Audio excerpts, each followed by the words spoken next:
not a hunting ground.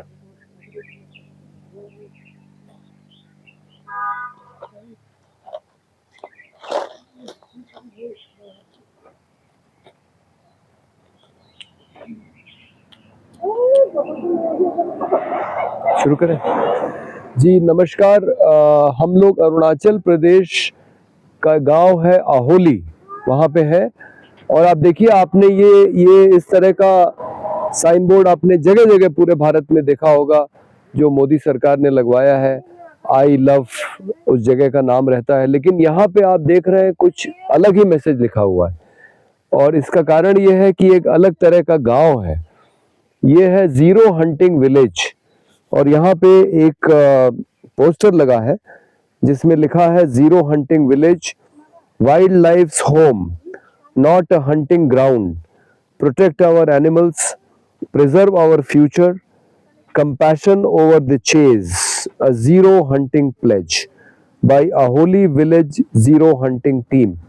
तो यहाँ पे एक टीम है इस गांव में जिसका नाम है zero hunting village, zero hunting team.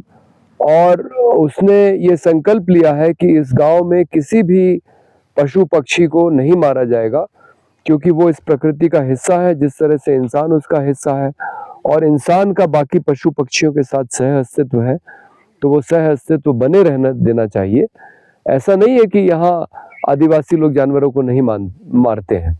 इसी से जो सटा हुआ इलाका है, जो आदि लोगों का इलाका है, वहाँ आपको लोग मिल जाएंगे सड़क पे जो एयर गन लेके घूम रहे हैं, जो चिड़ियों को मार रहे हैं। और ऐसा सुना जाता है कि चिड़िया खत्म हो गई हैं। लेकिन आदि इलाके में सियांग नदी पे जो बड़ा बांध बनने वाला है, उसके कारण वो पूरी संस्कृति डूबने वाली है। एक खतरा आ गया है उनके ऊपर। और अब उनको समझ में आ रहा है कि हमें भी प्रकृति के साथ तालमेल बना के जीना चाहिए। इदू मिश्मी लोगों को पहले समझ में आ गया, क्योंकि उनकी आबादी बहुत कम रह गई है।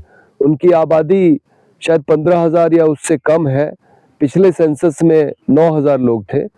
और उनके सामने ये खतरा है कि अगर इस तरह से बड़े बड़े परियोजनाएं यहाँ पे आएंगी तो उनका अस्तित्व ही खत्म हो जाएगा। इसलिए उन्होंने एक समझ बूझ के ये निर्णय इस गांव में लिया है। और ये बहुत खुशी की बात है कि उन्होंने ये बाकायदा ऐलान किया हुआ है कि इस गांव में कोई भी जानवर, कोई भी पशु पक्षी नहीं मारा जाएगा। तो ये एक बहुत महत्वपूर्ण बात है, क्योंकि ये पूरे भारत, पूरे दुनिया में लोगों को सीखने की ज़रूरत है इस गांव से कि प्रकृति में हमें अगर रहना है तो हमें प्रकृति के साथ तालमेल बना के जीना पड़ेगा। धन्यवाद।